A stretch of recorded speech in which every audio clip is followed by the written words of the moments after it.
ये अच्छा किया वैसे आपने। वैसे भी राहत बाजी और उल्फत उमर के कहने पे उसका साथ दे रही थी। जो कुछ वैसा देख लिया ना, उसके बाद मुझे कोई एक्सप्लेनेशन नहीं।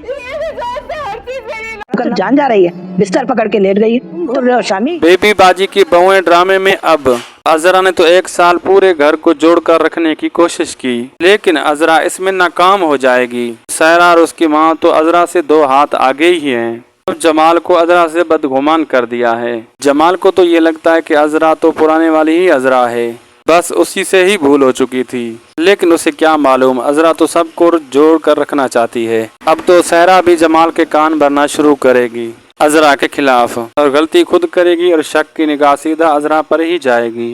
क्या जमाल और अजरा हो जाएंगे अलग? आप लोगों को ये कैसा लग रहा है? कमेंट बॉक्स में अपनी कीमती राय दें। वीडियो अच्छी लगी तो लाइक करें, शेयर करें, चैनल को लाजमी सब्सक्राइब करें। मिलते हैं अगली वीडियो में, तब तक के लिए अल्लाह हाफिज़।